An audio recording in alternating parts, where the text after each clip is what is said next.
Greetings, everyone. Welcome back to the Healing Club. Today I want to share something fascinating I discovered while doing research for my last video on D-Aspartic Acid and biofilms.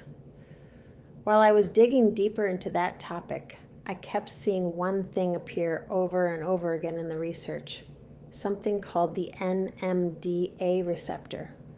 So I decided to dive deeper into it, and what I discovered was really interesting.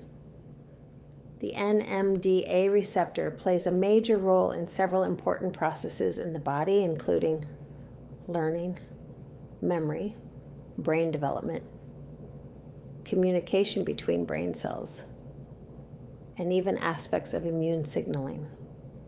The more I studied it, the more I noticed something fascinating. Certain molecules in the body, especially D-amino acids, seem to regulate how this receptor works. Two of them really stood out to me, D-Aspartic Acid and D-Serine. The NMDA receptor is one of the most important signaling receptors in the brain. It belongs to the glutamate receptor family, which helps neurons communicate with each other. This receptor is involved in processes like brain plasticity, learning, memory formation, neural development.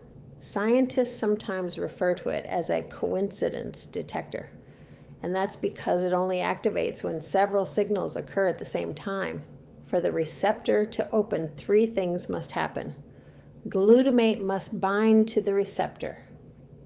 A co-agonist molecule must also bind, and a specific electrical signal must occur in the neuron. Only when all of these conditions are met does the receptor activate. When it opens, calcium enters the neuron, triggering a cascade of biological processes that influence how the brain learns, adapts, and communicates. And this is where D-Serine becomes very important, one of the key molecules required to activate the NMDA receptor is D-Serine. Without it, the receptor often cannot fully activate. D-Serine is what's known as a mirror image amino acid, and it binds to a special regulatory site on the NMDA receptor. This is important because L-serine, the more common form, does not work the same way. Researchers now consider D-serine to be one of the primary natural co-agonists of the NMDA receptor, helping regulate synaptic signaling and brain plasticity. In simple terms, glutamate provides the main signal. D-serine helps the receptor respond properly. Because of this, D-serine plays an important role in learning, memory, neural development, synaptic plasticity.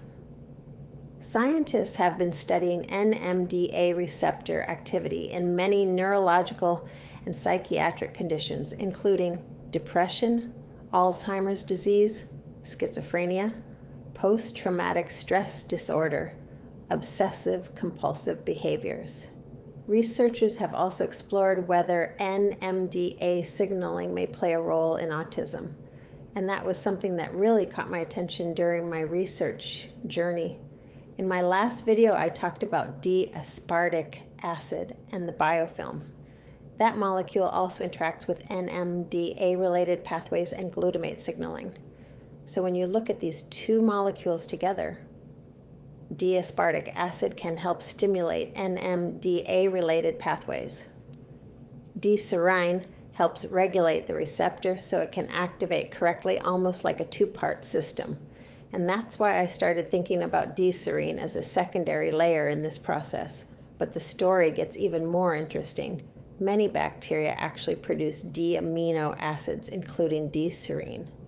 Microbes use these molecules for things like cell signaling, biofilm regulation, microbial communication, which means D-Serine isn't only a brain molecule. It may also be part of a much larger communication system between microbes, the immune system, and the nervous system. And when you start thinking about things like gut health, inflammation, infections, neurological symptoms, that connection becomes very interesting. The more I study healing, the more I realize something.